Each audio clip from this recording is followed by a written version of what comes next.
Let's talk about this. This is going to be a fun topic to discuss, which is buybacks. So that video you reacted to, Arnie, one of my good friends, it was really funny because he said we shouldn't do buybacks. He's like, the stock is too expensive. There shouldn't be buybacks. And then in your reaction, you were like, actually, no, I think buybacks is pretty good. It's less dilution. It helps shareholders. I think they should do it.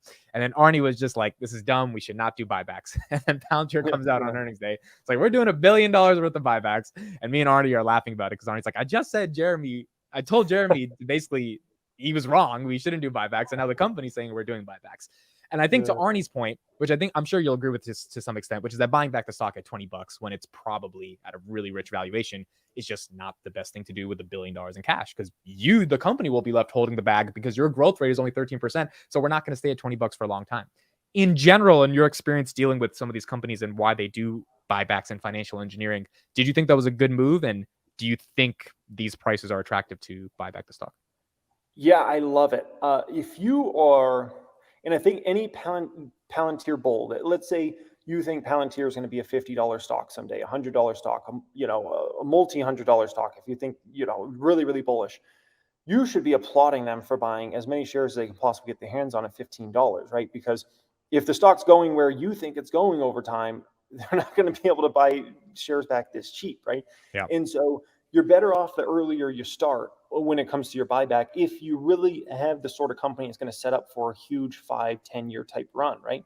So right now I'm looking at it and it's like they're not doing too much with the money. Obviously they're generating great returns right now from treasuries. That's phenomenal, right? Getting to make that easy money right now. But outside of that, you're going to have all this extra money. Why not go ahead and use it as a buyback right now? We're not doing anything with it. We already have the team we need to have this product be successful in the marketplace and put up the numbers. So I really like the move. I'm hoping, if anything, if you're a real long-term Palantir bull, you should hope the stock goes down short-term.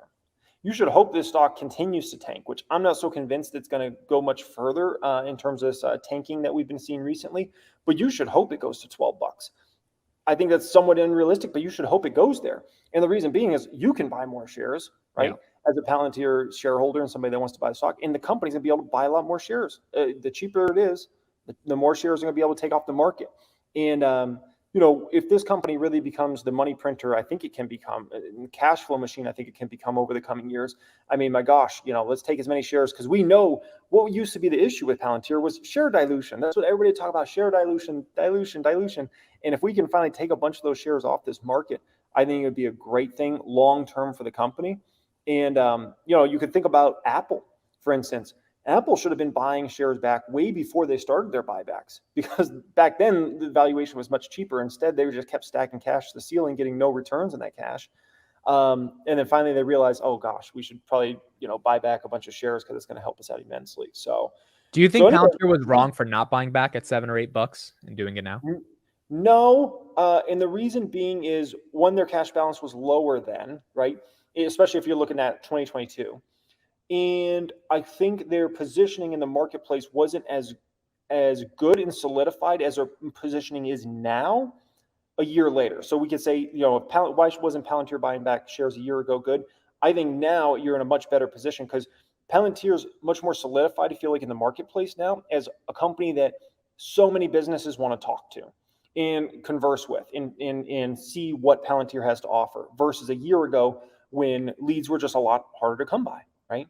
So, yeah, so that's kind of my opinions and perspectives. I think it's a good move here in the short term, and hopefully over the next 6 to 12 months, they are able to take a lot of shares off this market.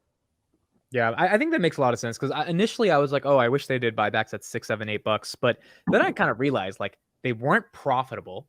They had ridiculous amounts of stock-based compensation, and the true trajectory of the business was absolutely up in the air. I mean, there was no yep, Palantir is definitely going to be around. It was kind of like a startup that went public and is kind of trying to figure things out. Now there's a lot more confidence around the stability of the business, likely going to get into the S&P 500, a lot more institutional investors, GAAP profitable. And so, buying back right now makes sense. It doesn't look like you're kind of using shareholder cash to pump up the stock at $6, $7, $8.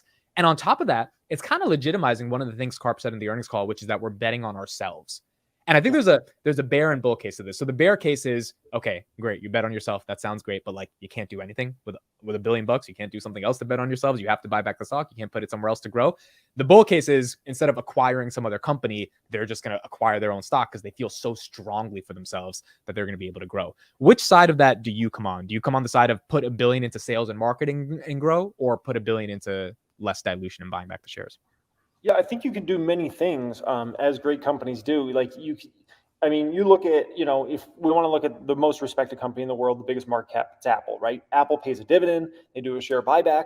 They've got incredible research and development. They're always spending a fortune on research and development. They got an amazing sales team and retail team and all these sorts of things.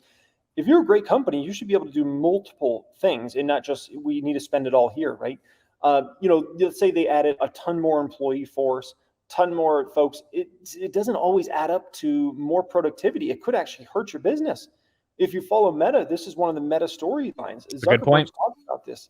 Zuckerberg's like, we're a much more streamlined company now. We're moving faster. We're moving smarter, and everything's transpiring in a much better way for us than we were a year ago when we had a lot more employees. When you have a lot more employees, you're going to add a lot more managers. You're going to add a lot more managers managing the managers. You're going to get bureaucratic. Ideas are going to get shot down much more likely, because essentially you have to go through so many different people to get this idea. And all it takes is one to say, nah, I don't really like that. And it gets shot down. So you aren't able to take as much risk as a business.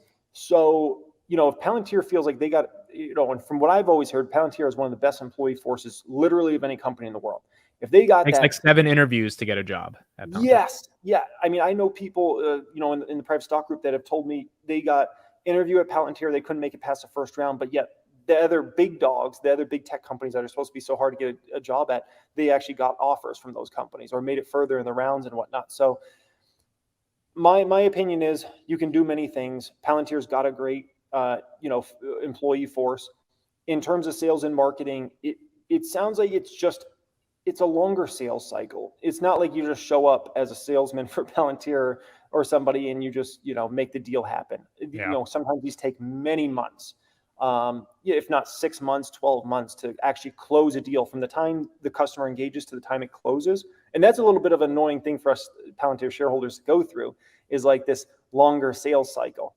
And obviously recently it's been even tougher because the macroeconomic conditions where, to get a big contract like Palantir is trying to get, sometimes it's going all the way up to the CFO, CEO, when those deals used to go, to lower ranks. So anyways, that's kind of my perspective. But do you think they should be spending more money anywhere else in the business right now? I'd love to hear your thoughts. I actually think you gave a good take. I was going to say invest a little bit more in sales and marketing, but I mean, you have a good take, which is that the more you invest in terms of employees, managers, mid-level managers, and that is exactly the problem Meta had. And then you have to end up firing all those people. Obviously, Palantir is not as big as Meta, but I think the culture of Palantir is not sales oriented, and that's one thing I hope they change. I don't know if hiring more salespeople will change that, given the culture. There has to actually be a cultural change, which is a much more difficult problem. It's a whole different conversation, but stacking up a bunch of people and giving them a couple $100 million in compensation to sell the product, it might not be the easiest thing to do, especially if the macro environment is not allowing enterprises at 5% interest rates to be like, yep, we're ready to buy Palantir at this moment. Yeah. And also, whenever, I don't think people think about this, but whenever you hire a ton of employees, guess what?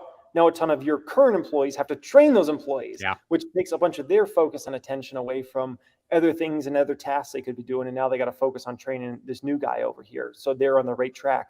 And we know great companies train great. Like if the number one key to a successful business is like when you get a new employee, you train them up right, and you train them, because if they don't have the right culture from the go and the right training, I learned this at Quick Trip being a manager. Like you've got to get them from the day one. If that person's trained bad in the first couple of weeks, they're ruined. There's no chance unless they just happen to be some sort of all-star. If you get them started right away with the type of right attitude and trained properly, you're looking good. So yeah, it sounds so easy. Like let's just hire an extra 1,000, this or that, and then it's actually much more difficult than it looks on paper, I guess we can say. Yeah, Cliff says in the chat, you are selling their products to the C level, tough sales, and hard to get good sales rep to sell to the C level. Yeah, it's definitely not easy to be able to do.